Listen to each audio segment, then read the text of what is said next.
Hello everyone, this is Spring Porter. In this video I'm going to be discussing the basic bankruptcy rules and procedures for chapters 7 and 13, kind of a bankruptcy one-on-one. Again, I have to preface the video with I am not an attorney. This is not legal advice. You won't be able to file a chapter 7 or 13 after watching this video. If you are in need of legal advice, please contact a local attorney in your area that can assist you in the matter. This is for someone just wanting basic information before maybe they go speak to an attorney. They just want a better understanding for a chapter 7 or a chapter 13. Or maybe you're someone who's going to file pro se without an attorney and they just want basic information. All right, so with that being said, what is bankruptcy? I think we all have a general idea on what it is. This is the legal definition. Bankruptcy can be defined as a legal procedure for dealing with debts, problems of individuals and businesses, specifically a case filed under one of the chapters of Title 11 of the United States Code, otherwise known as the Bankruptcy Code. I'm getting this definition from the Maryland District Court Bankruptcy. They have a bankruptcy terms glossary that's listed on the website. I'm sure if you go to your local jurisdiction or state, you'll be able to find some bankruptcy terms there. Title 11 of the United States Bankruptcy Code is the Bankruptcy Code, and it can be found here. If you're wanting the actual legal definition and not the layman's terms definition, please go to this website down here for all the chapters and all the rules and procedures. So there are actually 6 chapters that one can file in Title 11 regarding bankruptcy. They are chapters 7, 9, 11, 12, 13, and 15. For the purposes of this basic bankruptcy one-on-one type video, we're only going to be discussing chapter 7 and 13. Those are the most common and basic ones. So bankruptcy in layman's terms, let's look at this video here. We have a woman who, it's raining and she has an umbrella, right? So we can think of bankruptcy sort of like the umbrella in the picture. It offers protection against the creditors. In this video, the creditors would be the rain, raining down on the debtors. You think of house payments, medical bills, car notes, student loans, taxes, etc. Those things raining down on the debtor. The umbrella offers a sense of protection. So in chapter 7 and 13, who are the players? Who are the parties to the bankruptcy case? So we have a debtor. That's the person that's filing the bankruptcy petition. It can be a company or an individual or a couple, like a husband and wife. The creditor is another person to the bankruptcy case. They're a person or a company that the debtor owes money to. The debtor's attorney is an attorney that represents the debtor in the bankruptcy case. On occasion, you may have a creditor's attorney who is filing something on the creditor's behalf. The next one down, we have a Chapter 7 and a Chapter 13 trustee. That is a court-appointed attorney who is in charge of the bankruptcy estate. The bankruptcy estate meaning the property, the debtor's property, their assets. They're essentially in charge of the debtor's stuff while they're in the bankruptcy case. So they will review all assets, the exemptions. We'll talk about exemptions later. They will review income and bankruptcy claims filed by the creditors. The bankruptcy judge is another player in the bankruptcy case. It's a court official with decision-making power over federal bankruptcy cases. There are certain motions and maybe even lawsuits that are filed within a bankruptcy matter, and those have to be looked at over, after a judge. The last person or the player in a case is a U.S. trustee. So yes, there are 2 trustees essentially. One, again, is a court-appointed attorney that's just reviewing the bankruptcy estate. And then we have the U.S. trustee, who is an officer of the Justice Department, and they are responsible for supervising the administration of the bankruptcy cases as a whole, including the estates, the trustees themselves, monitoring the plans, disclosure statements, essentially everything. And they're also checking for fraud. They do all that to check for fraud, to make sure that that is not going on in the bankruptcy cases. So again, I've gotten these definitions here. Some are basic. This one down here I've gotten from this website. So chapter 7, when I think of chapter 7, I think of, everything must go, sales, a furniture store going out of business, Toys R Us. I think even Forever 21, my favorite clothing store, has filed, I think, a chapter 11 recently. So chapter 7 is the chapter of the Bankruptcy Code providing for liquidation. So i.e. the sale of a debtor's non-exempt property and the distribution of the proceeds to the creditor. So we will talk about exemption of property, but the sale of a debtor's non-exempt property is property that is not safe under the allocated state exemptions. So anything extra outside of that, a state-allowed exemption could potentially be sold by the trustee to pay back creditors. That essentially is what a Chapter 17 is. There is a distinction between an asset, Chapter 7, which again is a non-exempt property or extra property, and then there's a Chapter 7 that may have no assets. You think of an individual who may just have a lot of unsecured debt, medical bills, credit card bills, and maybe they don't have a lot of assets. So there is a distinction between asset case and non-asset case. Chapter 7, just put in layman's terms, it typically lasts between 4 and 5 months. If there aren't any pressing issues, there's no lawsuits, there's nothing pending, the person is not suddenly in jail or something like that, it's usually 4 to 5 months. There may not always be non-exempt property, as I mentioned before, for the courts to sell and pay back creditors in a Chapter 7. So in that instance, it's a pretty open and shut case. To file a Chapter 7, an individual Chapter 7, one will need to take a means test. And what that means is it's a calculation to determine whether an individual's Chapter 7 case will be presumed to be abuse of the Bankruptcy Code, requiring dismissal or conversion of the case. Abuse is presumed if the debtor's current monthly income over 5 years is above the state median income for a family of a specific size. That is a mouthful, and all of that simply means is, does this individual have enough money to pay back more of their creditors? Are they abusing the system?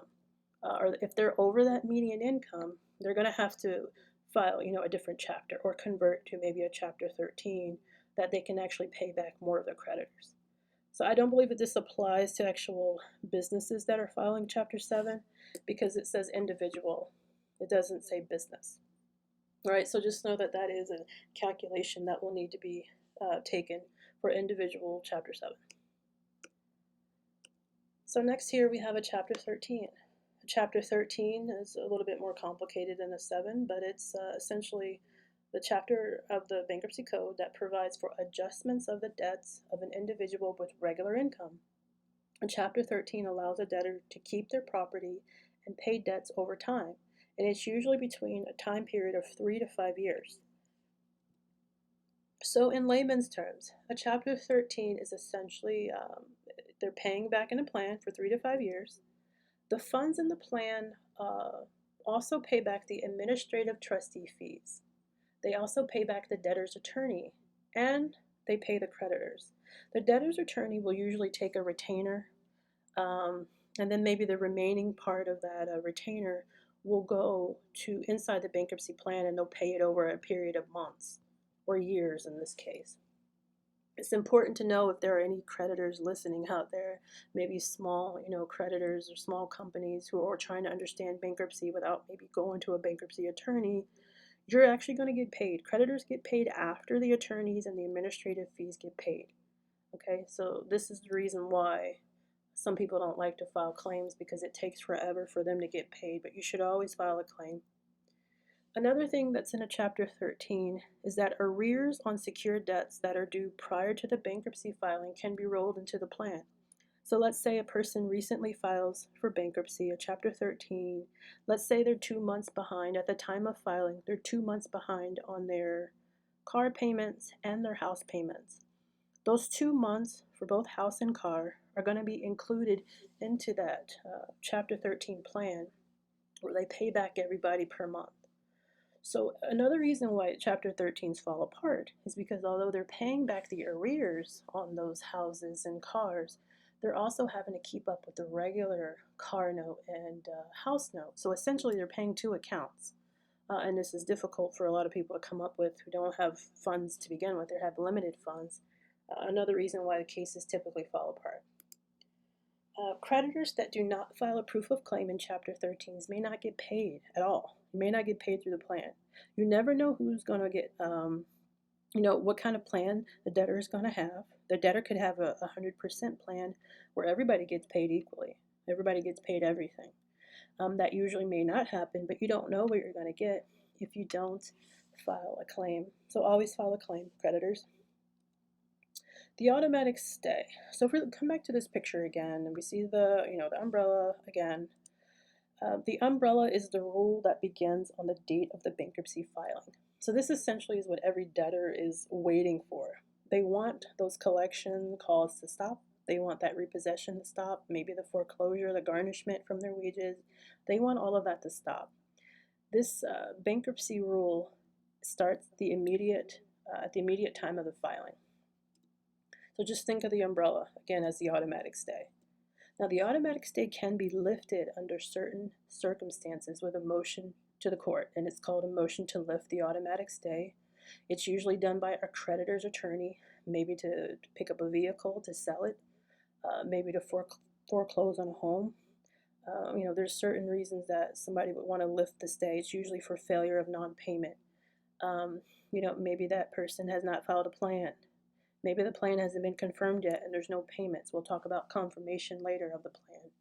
Essentially, that can be done. So the automatic stay can be briefly lifted with a court order that has to be, permitted to the judge. It has to be signed. It has to be an order. A hearing is attached to that motion. But it can happen. If you want the full legal definition of the automatic stay, it's Rule 362. It is here, and it's very long and detailed, as it should be. There's a lot of things to cover about the automatic stay. All right, so the similarities and the differences between, the Chapter 7 and 13. Again, this is a very basic Bankruptcy 101, information. There are conferences and lots of classes that are, that you can go to discuss bankruptcy in greater detail and length. We're just, scratching the surface here. So what I've seen, both as working as a bankruptcy petition preparer for attorneys and also working as a credit union as a bankruptcy specialist, I've seen that both chapters allow certain personal property and even real estate to be exempt from a creditor's claims. So every state has their limits and exemptions amounts for certain property. And what that simply means is that the courts are not concerned with your pots and pans and your office furniture and your costume jewelry. Every debtor that files bankruptcy has to list their personal property, and those items are allocated a certain amount that they get to keep, which is exempt. It's under Schedule C of the bankruptcy petition, and it's labeled as exempt property. Every state, again, it's a state statute. There are different state allocated values for that. I think there are some that are more liberal, some states like maybe California and Florida, where there is a larger amount for your stuff. Okay, so bankruptcy is not what it used to be, where you have to, turn over your cat and, your printer to the court steps. You do get to keep some things. Think of all the people that filed bankruptcy nationwide. They're not all living on the street. They do have things to keep. They have a car. Maybe they have a bigger, better house. So it's not what it used to be. Both chapters include something called a debtor education or credit counseling and a debtor management course certificates. Those are online classes that they have to have taken place online, and the certificates need to be filed in with the court prior to the bankruptcy discharge. Those classes include, budgeting, understanding money, finance, understanding credit. It puts them in a better position, and it gives them education, financial education, so that they don't find themselves back in a bankruptcy court again. Usually it happens, but then, you do have some that are repeated filers and they file every few years or when they're allowed to. Debtors have to attend, in both chapters, a 341 hearing or meeting of creditors. This essentially is 1 month after the filing of the bankruptcy case. A debtor has to come in, under oath. They have an ID with them, and they talk to the trustee. Sometimes the creditors show up and they have to explain themselves, so to speak, about their intentions with certain things. Sometimes the creditors don't show up at all. A week or two before the 341 hearing, the debtors will usually meet with their attorney to give them paperwork. They have to submit pay stubs to the trustee, titles to cars, bank statements, pay stubs, all of those sorts of things the trustee may need, deeds to homes, and things like that. So the trustee can get a better view of the assets and liabilities. Similarities between the two: both chapters can stay on the individual's credit reports for up to 10 years, 7 to 10 years. When I worked at a credit union, I do remember people calling in on occasion saying, "Hey, this loan was discharged. Why is it still showing up on my credit report?" And I had to tell them, this has been, more than 10 years. You probably need to call the credit bureau and complain, and show evidence that it's been discharged, because they're the ones that are reporting you incorrectly. As we all know, credit bureaus are inaccurate and can be oftentimes. And people need to that have filed bankruptcy. If you're a pro se filer, you may need to, check your credit report and follow up on that. Differences in the Chapter 7s and 13s. Chapter 13s is a longer time frame to file. It's between 3 and 5 years that it can last. Chapter 13s have plans that have to be confirmed by the court. That is simply when a person files Chapter 13, they file a plan on how they're going to pay back their debts and what they're going to pay back and at what rate. That plan usually goes at a hearing. It's called a confirmation hearing. The debtor's attorney will show up, and the trustee or judge can rule in favor of, a confirmation or not. Usually, confirmation plans or, the hearings can be pushed back. The plans have a hard time getting confirmed because something doesn't add up. Maybe something's not on there, or maybe there's not enough income. It could be underfunded for a number of reasons. They don't always get confirmed. Chapter 7s are usually 4 to 5 months on average. Chapter 7s have a statement of intention, whereas Chapter 13s have a plan. So a statement of intention in a Chapter 7, it allows the debt to choose how they want to deal with their secured debts. So what are they going to do with their car? What are they going to do with their house? Are they going to surrender it? Are they going to continue paying it? Or maybe they want to enter into a reaffirmation agreement. Chapter 7s are the only chapters that have that reaffirmation agreement. It allows the debtor to continue paying on dischargeable debts, so a car, a house, and they want to continue paying on that because they want to keep the collateral that they're using. They want to keep their house, they want to keep their car. So if you are a pro se filer and you have a house and a car you want to keep, you're current on those things, you want to keep paying them, you need to call your creditor, tell them that you're a pro se filer, tell them that you want a reaffirmation agreement. If that reaffirmation agreement is filed in with the court, it's approved by the judge, it will show up on your credit report as reaffirmed. It won't show up as a discharged debt. So that looks good, when you're trying to get new loans in the future and new credit.